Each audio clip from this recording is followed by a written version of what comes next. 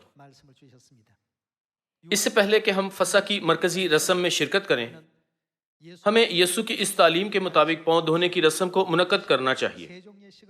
صرف اپنے پاؤں دھونے کے بعد ہی ہم پاک عشاء میں شراکت کر سکتے ہیں، جس کے وسیلے ہم مسیح کے پاک بدن میں شراکت کر سکتے ہیں۔ خدا نے کہا، اگر کوئی پاؤں دھونے کی رسم سے گزرے بغیر مسیح کی پاک عشاء میں شراکت کرتا ہے تو یہ ایک عظیم تر گناہ ہے۔ اس لیے آج ہم سب کو ضرور پاؤں دھونے کی رسم میں شرکت کرنی چاہیے۔ یہ پاؤں دھونے کی رسم اس لیے کہلاتی ہے کیونکہ یہ ہمارے پاؤں دھونے کی ایک رسم ہے۔ وہ جو اس رسم میں شرکت کرنے میں ناکام ہو جائیں پاک عشاء کی رسم میں شراکت نہیں کر سکتے۔ اس طریق پر عمل کرنا کتاب مقدس کی تعلیمات کی پیروی کرنا ہے، اس لیے ہمیں یہ ضرور کرنا چاہیے۔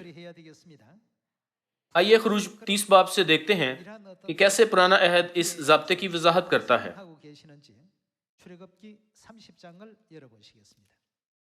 30 باب 17 آیت سے، پھر خداوند نے موسیٰ سے کہا، تو دھونے کے لیے پیتل کا ایک حوض اور پیتل ہی کی اس کی کرسی بنانا اور اسے خیمہ اجتماع اور قربان گاہ کے بیچ میں رکھ کر اس میں پانی بھر دینا، اور ہارون اور اس کے بیٹے اپنے ہاتھ پاؤں اس سے دھویا کریں۔ پرانے عہد نامے میں ہاتھ اور پاؤں دونوں کو دھونے کی ایک رسم تھی، تاہم نئے عہد نامے میں یسوع نے کہا کہ صرف پاؤں ہی دھونا کافی ہے۔ 19 آیت دوبارہ دیکھتے ہیں، اور ہارون اور اس کے بیٹے اپنے ہاتھ پاؤں اس سے دھویا کریں، خیمہ اجتماع میں داخل ہوتے وقت پانی سے دھو لیا کریں تاکہ ہلاک نہ ہوں۔ یہ پرانے عہد نامے میں ایک بہت سخت نظام تھا۔ اگر کاہن خیمہ اجتماع میں کام کرنے کے لیے اپنے ہاتھ پاؤں دھوئے بغیر داخل ہوتے تو مار ڈالے جاتے تھے۔ اس زمانے میں بھی کتاب مقدس ہمیں تعلیم دیتی ہے کہ اگر ہم پہلے پاؤں دھونے کی رسم کیے بغیر پاک عشاء کی رسم میں شامل ہوں تو ہم ایک بڑے گناہ کا ارتکاب کرتے ہیں۔ اس لیے ہمیں فسح کی پاک عشاء کی رسم کو اس رسم کی ترتیب کے مطابق عمل میں لانا چاہیے۔ 20 آیت سے دوبارہ دیکھتے ہیں۔ خیمہ اجتماع میں داخل ہوتے وقت پانی سے دھو لیا کریں تاکہ ہلاک نہ ہوں، یا جب وہ قربانگاہ کے نزدیک خدمت کے واسطے یعنی خداوند کے لیے سوختنی قربانی چڑھانے کو آئیں تو اپنے اپنے ہاتھ پاؤں دھو لیں تاکہ مر نہ جائیں۔ یہ اس کے اور اس کی اولاد کے لیے نسل در نسل دائمی رسم ہو۔ پرانے عہد نامے کے وقتوں میں کاہنوں کو خیمہ اجتماع میں کام کے لیے داخل ہونے سے پہلے ایک حوض میں اپنے ہاتھ پاؤں دھونا ہوتے تھے۔ صرف وہ کاہن مقدس میں داخل ہونے کے اہل ہوتے تھے۔ آج ہم فصح مناتے ہیں جس کے ذریعے ہم مسیح کے پاک بدن اور مسیح کے بیش قیمت خون میں شراکت کرتے ہیں۔ بالکل جیسے پرانے عہد نامے میں کاہن کیا کرتے تھے، نئے عہد نامے میں یوحنا 13 باب میں ہمارے لیے ایک نمونہ قائم کرنے کے لیے شاگردوں کے پاؤں دھو کر یسوع نے پاؤں دھونے کی رسم کا انعقاد کیا۔ اگر ہم فصح کی پاک عشاء میں پاؤں دھونے کی رسم کو کیے بغیر شراکت کریں تو یہ بالکل ایسے ہی ہوگا کہ جیسے پرانے عہد نامے میں کاہن خیمہ اجتماع میں ہاتھ پاؤں دھوئے بغیر داخل ہوتے ہوں۔ جیسے کہ خدا ایسے کاہنوں کا انجام حتیٰ کہ ان کی زندگیوں کے خاتمے کے ساتھ کرتے تھے، جب ہم یہ دیکھتے ہیں تو ہم یہ سمجھ سکتے ہیں کہ بالکل اسی طرح نئے عہد نامے میں بھی ہمیں اس معاملے کو ہرگز کمتر نہیں سمجھنا چاہیے۔ اسی وجہ سے ابتدائی کلیسیا کے وقتوں میں ابتدائی کلیسیا کے تمام مقدسین نے فصح کی رسم کو انتہائی اہم درجہ دیا، اور اس لیے کتاب مقدس میں درج ہے کہ جب فصح کی روٹی اور میں کھانے کی رسم میں کوئی مسئلہ پیش آیا تو ایک ناخوشگوار صورتحال واقع ہوئی۔ حتیٰ کہ اگرچہ آپ فصح کو آج پہلی دفعہ بھی کیوں نہ منا رہے ہوں اور آپ اس عید سے ناواقف ہوں، برائے مہربانی یہ سمجھیے کہ صرف وہ جنہوں نے پاؤں دھونے کی رسم میں شمولیت اختیار کی ہے جیسے کہ کلیسیا نے ہدایت دی ہے، تو وہ فصح کی روٹی کھانے اور میں پینے کی پاک عشاء کی رسم میں شراکت کر سکتے ہیں۔ آئیے پہلے کرنتھیوں 11 باب سے دیکھتے ہیں 23 آیت۔ کیونکہ یہ بات مجھے خداوند سے پہنچی اور میں نے تم کو بھی پہنچا دی کہ خداوند یسوع نے جس رات وہ پکڑوایا گیا روٹی لی اور شکر کر کے توڑی اور کہا، یہ میرا بدن ہے جو تمہارے لیے ہے، میری یادگاری کے واسطے یہی کیا کرو۔ اسی طرح اس نے کھانے کے بعد پیالہ بھی لیا اور کہا، یہ پیالہ میرے خون میں نیا عہد ہے، جب کبھی پیو میری یادگاری کے لیے یہی کیا کرو۔ کیونکہ جب کبھی تم یہ روٹی کھاتے اور اس پیالے میں سے پیتے ہو تو خداوند کی موت کا اظہار کرتے ہو جب تک وہ نہ آئے۔